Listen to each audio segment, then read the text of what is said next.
Hey everyone, my name is Richard Warner. I'm the broker owner of My Three Bears Realty, based in St. Louis, covering St. Louis and St. Charles, Missouri. Here are the 5 steps to buy your home. Okay, so the first step that we're going to go over is number one, which is build, build, build. Build your credit, build your savings, and build a plan. Building your credit is very crucial for buying a property because, like most people, we can't just buy a house with the money that we have in our pocket. We have to get credit approval. We have to get a bank approval. I learned that right around the 640 mark is a good area to be to find a property. Um, Below, yeah, we can find some lenders that can approve you, but I learned that right around the 640 mark is that good area. The next step is to build your savings. So you want to make sure that you have enough money to actually purchase the house because you have to cover your down payments, inspections, and also any other fees that comes with buying a property. Believe it or not, lenders and banks, they don't want you to go into foreclosure because they want to make sure that you're not that people aren't becoming house broke or house poor after they buy the big property. So having a good savings account will show that your debt to income ratio is in good standing. And the last one that we have is build a plan. So building a plan is very important because it keeps you on track. There's a scripture build. I'm sorry. There's a scripture that says write the vision and make it plain. So set some goals that you know that you can achieve. Set some goals that you know that you want to achieve, and then go for it. So having a plan set in place keeps you on track and also keeps you in that mindset saying, hey, I'm about to buy a house. Let me do what I have to do to get it going. All right, so step two of this process is to create your team. So the top two people that you need on your team is your realtor and your lender. Your realtor will be your go-to person. That's the person that will get you inside properties that you want to see, negotiate your contract, write your contract, and also network on your behalf. The second person is your lender or your mortgage company.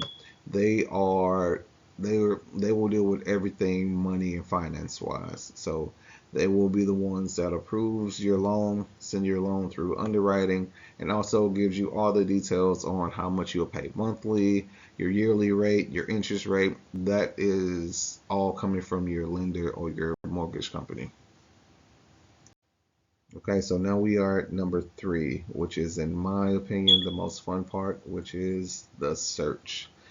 So your lender, they're going to give you a pre-approval after they run your credit and see how much you're approved for. They'll find out the exact number that you are approved for, and that's when we start our search. That's when we start looking at all the properties that fall under that approval amount, and you honestly decide on what you want to look at. If you want to look at ranches, traditional, if you want to be in the city, if you're okay with covering an HOA fee, if you want to look into a condo, how much living space you actually need.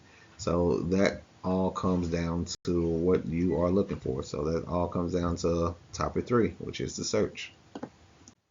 All right, so step four out of the five is make an offer. So after you are done with your search, you find the perfect property for you, and now you want to write an offer on it. This is when you send your real estate agent to work because they will negotiate on your behalf, they will write the contract for you, and then they will also run comps to see if the listed price is even suitable or if it's an appropriate price for the house that you are putting an offer in on. So then after you make the offer, it can go one or two ways. They can, well, actually three ways. The first one, they can accept the offer and then you will be considered under contract. The second way it can go is they can counter the offer. Okay, I offered 150,000 and but they actually want 175. So they can counter your offer saying, "Hey, you need to add a little bit more money to your offer price." And then you can go back and forth on counter after counter. But that's one way of getting on the contract, and then that also shows you that the selling party is also interested in selling you the property. And then the third option is they just kind of just ghost you in a situation. You put an offer, you tell them respond by 7 p.m., and then they just never respond. So if that's the case, the offer that you sent is not valid anymore. It voids after 7 p.m.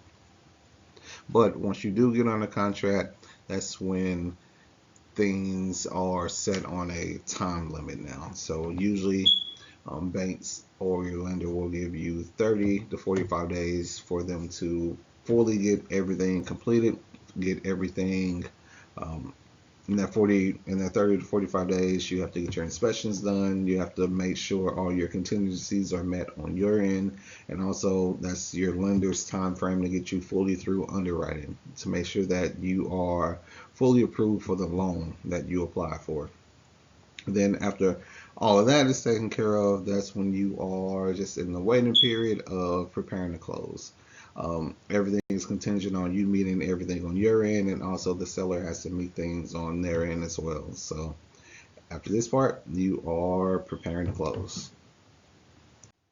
All right, so step 5 of the 5 steps to buy a house is closing time. So now when you are at closing time, that means that everything worked out, everything is complete, underwriting's done, the inspection is complete, the contingencies are all met, and now you are officially a homeowner. So now the top thing of closing time is homeownership. So thanks for watching this video, and I really appreciate you.